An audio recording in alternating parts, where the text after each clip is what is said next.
volet B de la première partie concernant les plans couleurs et donc les stratégies de plans couleurs. On a vu pourquoi et pour quelles raisons en fait les plans couleurs ou la décoration sur les bâtiments était apparue et ce que ça avait comme impact. Ici, on va regarder finalement d'où ça vient un petit peu plus dans la tradition pour comprendre un petit peu mieux le phénomène avant d'aborder les plans couleurs en eux-mêmes. Alors, il y a déjà cette tradition qui est que on va décorer ou en tout cas peindre les bâtiments avec souvent des pigments naturels, en tout cas pendant longtemps, et souvent ce seront des pigments qui seront proches de là où on est, ou alors dans ce cas-ci à Roussillon, dans le sud de la France, il y a des carrières d'ocre qui seront utilisées et qui sont encore d'ailleurs utilisées comme pigment pour des façades de bâtiments. Mais donc il y a en fait quelque chose qui est de l'ordre de la tradition. Si on voulait d'ailleurs remonter encore plus loin, finalement les oxydes de fer sont les mêmes que ceux qui sont présents dans les grottes de Lascaux ou autres, donc ça ne date pas d'hier, comment dire. Voilà. Alors, ces pigments naturels, ils ont tout de même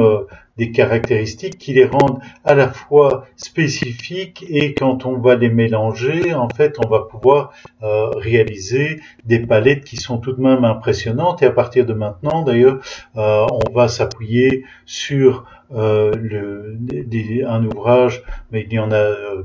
plusieurs, donc qui sont les couleurs de la France par Jean-Philippe et Dominique Lanclos,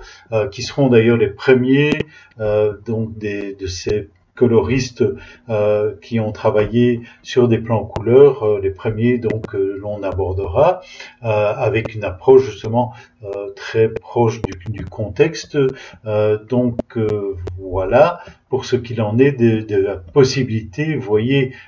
donc tous les petits traits, ce sont chaque fois des échantillons dans la photo, dans l'image en bas à droite. Donc on a cette diversité qui est potentielle. Alors il y a aussi une diversité dans la perception de la chose. Là il y a deux vues de Bastia, l'une en été, l'autre en hiver, donc en bas en été, en haut en hiver, et en définitive, vous voyez que la simple variation de lumière donc peut modifier finalement la perception qu'on a de l'environnement construit, surtout lorsque les teintes en fait sont très pâles, très neutres comme cela. Donc voilà. Alors été-hiver, mais ça joue évidemment encore plus lorsque, comme ici en Savoie, il y a de la neige. Donc on est contraint en tant que concepteur de façade de tenir compte de ces aspects-là, la lumière, le ciel, la neige, le soleil, donc ou la nature, la verdure de la nature, qui font que la perception que l'on en a de la couleur va varier énormément par ces paramètres-là, et donc on n'est pas toujours maître de cela. Alors, on est maître jusqu'à un certain point. Ici, vous avez de la vigne vierge sur une façade, et vous voyez que selon que l'on est en hiver, en automne, en été, on aura finalement des perceptions de la façade qui sont totalement différentes, et finalement, d'où l'importance de bien choisir la teinte ici des châssis et des volets pour qu'elle soit en harmonie avec au moins ces trois variations de teintes que l'on va retrouver donc au fil de l'année. Alors, ça peut être au fil de l'année, ça peut être avec la nature, mais ça peut être aussi pour d'autres raisons.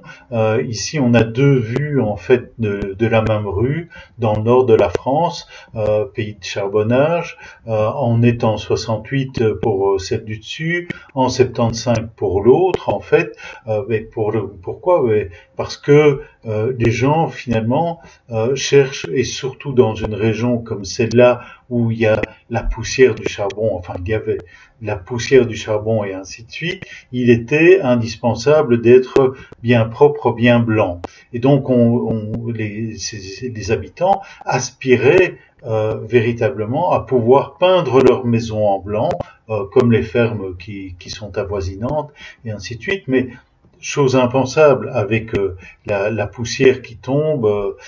voilà, et donc les maisons, décorons étaient sombres et ainsi de suite, ou en tout cas couleur terre, ou couleur brique, assez sombre, simplement parce qu'il n'y avait pas la possibilité de conserver une façade blanche en fait pendant bien longtemps. Et donc dès le moment où finalement les mines ont fermé, à la fois catastrophe évidemment socio-économique, mais en même temps de ce bouleversement au niveau de la couleur qui redonne sans doute à cette population donc plus de vie, plus d'allant, voilà. Alors quand on parle de couleur, évidemment, on peut avoir des distorsions ou des caractéristiques qui sont très spécifiques selon les régions, selon les époques. Et donc ici deux exemples, l'un en contraste, l'autre en camailleux, voilà. Mais donc la situation, la localisation des bâtiments par rapport à la lumière, justement, principalement, lumière au sens large, hein, pas seulement la lumière qui va venir donc frapper la façade, mais aussi le gris du ciel, la turbidité de l'air et ainsi de suite, qui fait que en bas, on est dans le nord-est de la France, où finalement le ciel est souvent gris.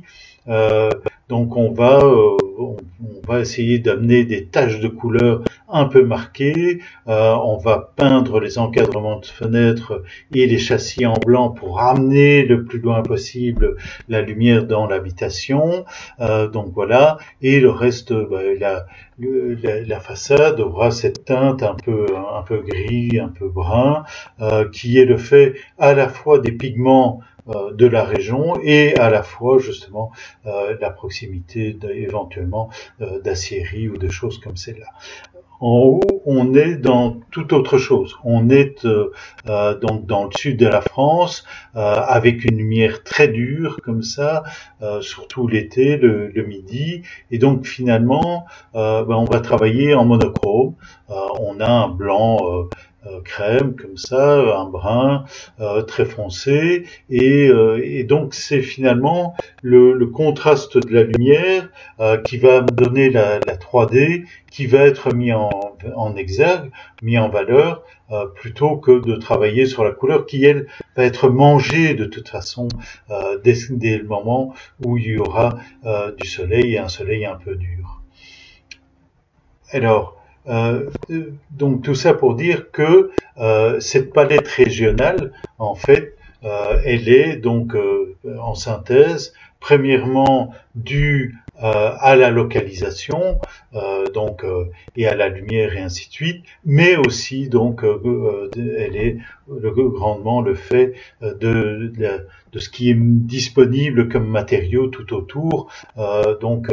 près d'Albi, même si Albi est une ville rouge,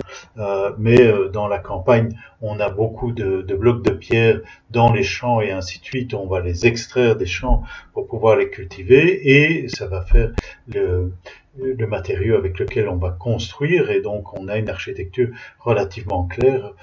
voilà. Et en bas, on est en Normandie, où justement, là on va construire non pas en pierre mais en terre, hein, donc c'est ce que vous voyez, il y a un soubassement en pierre et puis après on vient en terre, voire en terre cuite pour la toiture, mais donc en terre banchée ou en torchis, donc de colombage,